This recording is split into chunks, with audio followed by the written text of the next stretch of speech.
na may nakalagay na baby pictures nila. At habang binibigay ito, may napansin si Roger at Charlotte. Ikaw pala ako. Feeling ko wala. Kasi yung childhood photos lang meron ako. Ako din childhood. Wala akong baby. So baka yun nga. Sa pagpapatuloy ng kanilang weekly task, biglang naging emosyonal si Roger. Hey, ano, okay ka lang? Parang Hindi, yun yung ano, bakit wala siyang babe? nakakaingit, kuya. Hindi kasi uso picture dun sa amin. Mahal kasi magpa-picture. It's okay, baby Roger. Oh, here's your chinito bib. Is that you? Dumadating kasi sa point ko na iniisip ko ano kaya yung itsura ko nung bata ako. No, that's okay. Kaya mo yan.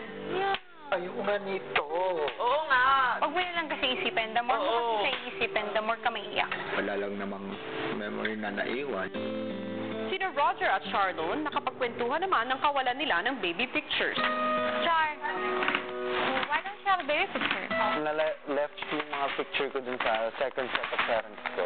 Dun sa biological parents ko, wala akong pictures dun sa kanila. I don't know. Kasi pagka panganak ko po, binigay kagad ako into another set of parents. Someday, para sa akin, sa near future, may mapapakita ka rin sa baby mo na. This is me when I was a kid. Matapos ang ilang oras, kinuha na muli ni Philip si baby Romeo.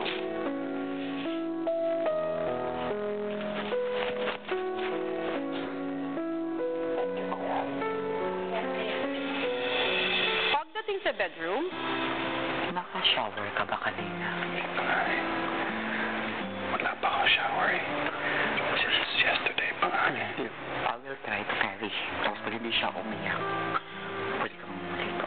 Nakita ko po nahihirapan siya. Hindi ako naniniwala na hindi kaya ng isang ama na alagaan ang kanyang anak kagaya ng pag-aalaga ng isang ina. Kasi minsan may mga pamilya din na inay nagtatrabaho. So ang mga nag-aalaga, mga ama.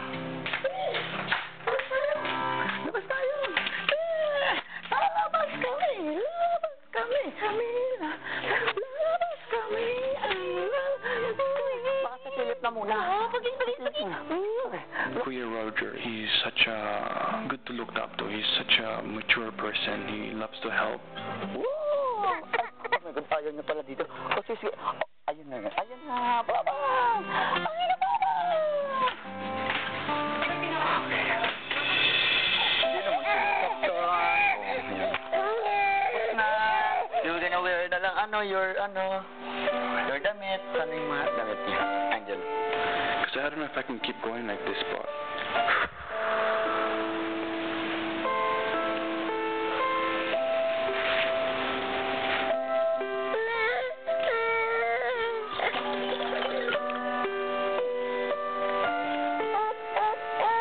Naiintindihan ko ang nararamdaman mo, Philip. It's up to you to make things better. Ang magagawa mo ay gamitin kung ano man ang tulong na available sa loob ng bahay ko.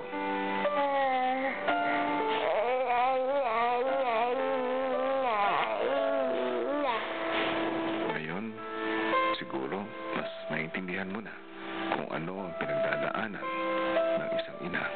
Apo. Na merong bagong baby. And at the same time, maalagaan din ng kanyang asawa at makakuha ng pahinga para sa kanyang sarili. Papa, Daddy is getting really tired now.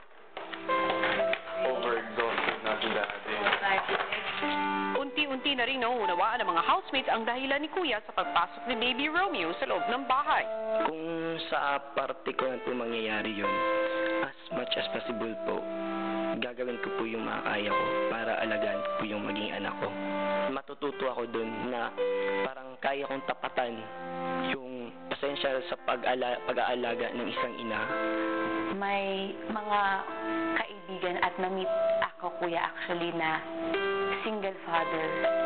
Pero yung nakikita ko kung paano nila itaguyod yung anak nila, ang galing po.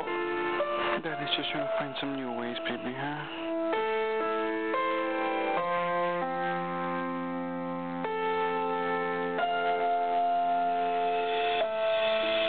Susunod,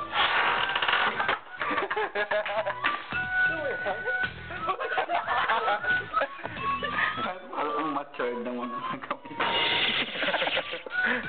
Kapractice na ako ng modeling talaga ng bata. Tingin ko lang.